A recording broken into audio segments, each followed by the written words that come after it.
unos 15 meses tuve mi primer ataque de ansiedad. Estaba en el supermercado acompañando a mis papás a comprar lo necesario para la semana, cuando todavía se podía ir al supermercado en familia y no había coronavirus, y de repente me empecé a sentir demasiado abrumada.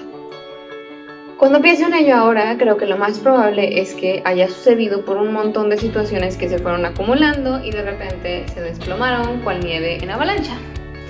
No recuerdo muy bien en lo que estaba pensando, pero sí que estaba en un pasillo muy estrecho. A pesar de que yo no me considero una persona claustrofóbica y tampoco me ha vuelto a pasar ningún tipo de ataque de pánico debido a la claustrofobia, de un momento a otro mis sentidos estaban sobreestimulados, mi respiración comenzaba a ser irregular, mi visión se puso borrosa. Duró unos 50 segundos, pero fue una experiencia terrible. Después de este he tenido tal vez una docena más de ataques de pánico y recientemente me puse a pensar en las cosas que puedo hacer yo para prevenir que sucedan. Así es como a lo largo de este año he ido ideando algunas técnicas para evitar que mis emociones me lleven a situaciones indeseables. Ahora, tampoco intento hacerles creer que yo he encontrado una cura mágica a la ansiedad, porque si la tuviera, mis primeras semanas de universidad hubiesen sido muchísimo más sencillas. Pero sí creo que aprender a gestionar nuestras emociones es una gran herramienta para que podamos controlarlas en lugar de que nos controlen nosotros. Y pues con el paso del tiempo, el identificar nuestras emociones, saber por qué las sentimos y cómo es que nuestro cuerpo reacciona a ellas, va a convertirnos en personas con una mayor inteligencia emocional. Entonces, ¿cómo gestionar nuestras emociones y no morir en el intento? Primero hay que entender qué son las emociones. Estoy segura de que todos tenemos una idea bastante acertada sobre esto, pero me gustaría darles una definición para poder partir todos del mismo punto. Elsa Punset, en su libro Una mochila para el universo, que por cierto recomiendo, define las emociones como el resultado de cómo experimentamos física y mentalmente la interacción entre nuestro mundo interno y el mundo externo. Todo esto va siendo expresado a través de nuestros comportamientos y usualmente son fáciles de identificar y podemos relacionarlas directamente con la situación ante la cual reaccionamos. Un ejemplo muy sencillo: si nos regalan algo, un dulce que nos guste mucho a nosotros, lógicamente nos vamos a poner contentos y pues es bastante sencillo el relacionar que nos pusimos contentos porque nos dieron algo que nos gustaba. Esto se da puesto que las emociones, en su mayoría y generalizando un poco las personas, son racionales. Con base en la forma en la que nuestro cerebro procesa la información, es que se le van dando reacciones acordes al contexto. Entonces, ¿por qué ocurren todas esas reacciones que nos parecen ilógicas comparadas con la situación una vez que nos calmamos? Bueno, usualmente el cerebro procesa los estímulos de la siguiente manera. La información a la que nos enfrentamos llega desde el exterior a través de los sentidos hasta el tálamo, que se encarga de dirigir esta información a la corteza cerebral. Después se pasa a la amígdala, generando péptidos y hormonas que fomentan determinadas emociones y reacciones. Sin embargo, cuando el cerebro cree que se enfrenta a algún peligro, manda toda la información directamente a la amígdala y deja de lado lo racional. Esta es una reacción motivada por el instinto de supervivencia y no por el pensamiento crítico. Se suele dar con emociones como el enojo, el estrés, la ansiedad, entre otras, cualquiera de este estilo en la que puedan pensar básicamente. Ahora, les pregunto, ¿estas emociones son malas? Pues no, porque en realidad no existen las emociones buenas o malas. Todas las emociones toman un papel importante en nuestro desarrollo, por lo que no podemos ni vanagloriarlas y pensar que son lo mejor del mundo, y tampoco satanizarlas y pensar que son absolutamente lo peor. Es mucho más acertado referirnos a ellas como emociones positivas o negativas. Y además hay que estar conscientes de que las emociones negativas, según lo que hagamos con ellas y cómo reaccionemos ante ellas, nos pueden ser útiles o perjudiciales. ¿Cómo podemos gestionar de manera que nos sean útiles estas emociones que normalmente nos dejan exhaustos y sin ganas de seguir actuando? En primer lugar, debemos identificar aquellas situaciones, personas, entornos o contextos que generalmente nos llevan a sentirlas.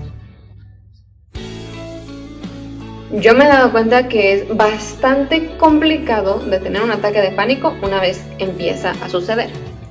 Pero reducir la carga emocional que lo provoca es una tarea más sencilla.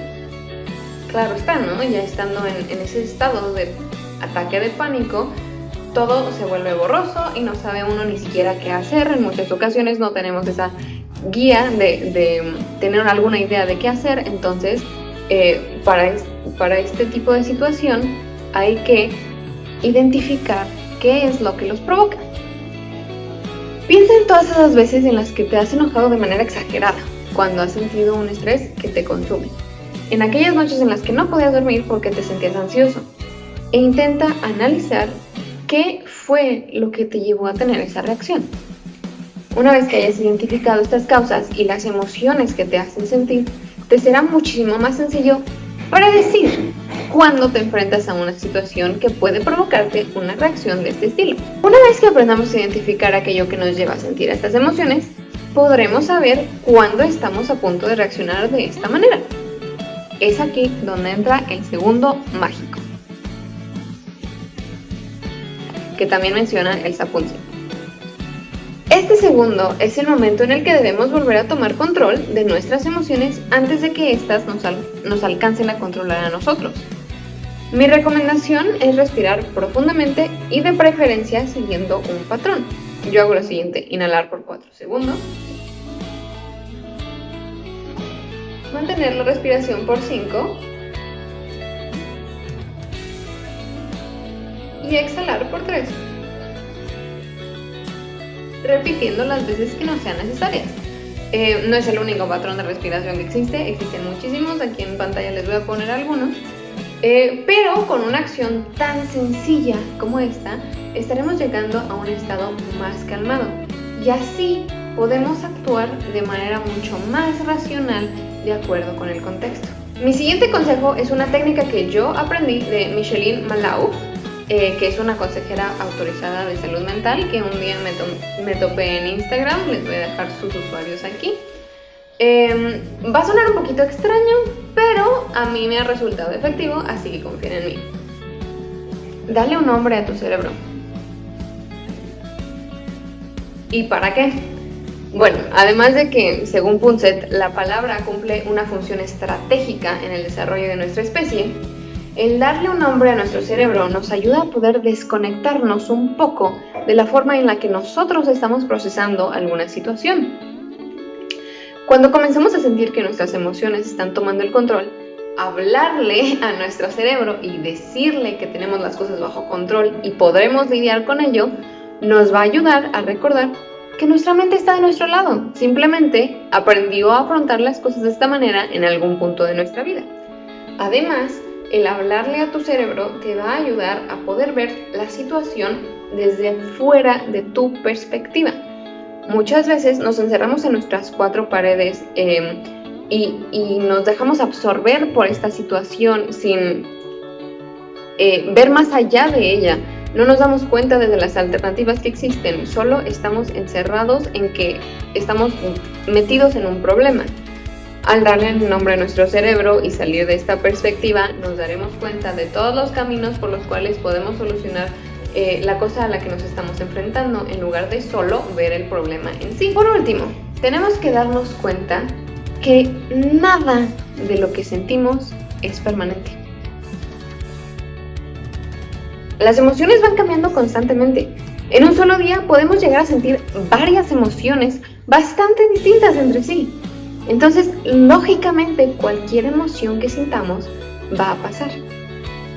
En las ocasiones en las que me estreso demasiado, me siento abrumada o ansiosa, me enfrento a algo a lo que me enoja o estoy viviendo por una situación que me entristece, siempre me pongo a pensar que todo lo que estoy experimentando, sobre todo si es negativo, va a pasar. Y yo siempre intento utilizar frases que me ayuden a visualizarlo. Por ejemplo, voy a poder superar todos los retos a los que me enfrento. Soy lo suficientemente buena. Esto salió mal, pero se puede solucionar. O esto salió mal, pero por lo menos aprendí a hacerlo bien. Y esto me está poniendo triste, pero con el tiempo va a sanar la herida. El hacerme visualizar un futuro mejor me hace poder sentir estas emociones, pero sin dejarme controlar por ellas, porque me enfoco en lo positivo que va a venir y no en lo negativo que estoy viviendo. Hace varios años ya escuché una frase que en su momento, la verdad no le tomé importancia, creo que todos la hemos escuchado en este punto de la vida, pero es bastante cierta. Cuando una puerta se cierra, una ventana se abre. Y como decía anteriormente, nos encerramos en nuestras cuatro paredes, nos quedamos volteando hacia la puerta que se acaba de cerrar enfrente de nosotros. Y es tan sencillo como examinar el cuarto, siendo el cuarto el problema o la situación negativa a la que nos enfrentamos. Es tan sencillo como examinar el cuarto y darnos cuenta de que no, la puerta cerrada no es lo único que está ahí. Hay ventanas que se van abriendo, diferentes oportunidades, diferentes formas de solucionar este problema. El problema no es lo único a lo que nos enfrentamos cuando estamos pasando por algo difícil. Nos enfrentamos a una oportunidad de crecer, una oportunidad de aprender, y es esta resiliencia la que nos va a llevar a crecer como personas. Entonces, recapitulando. Número 1. Identifica las situaciones, personas o contextos que nos llevan a emociones que provocan acciones irracionales. Número 2. El segundo mágico. Número 3. Dale un nombre a tu cerebro. Y número 4. Ten presente la venida de un mejor futuro. Siguiendo estos pasos, gestionaremos nuestras emociones e iremos en un muy buen camino hacia la inteligencia emocional. Gracias.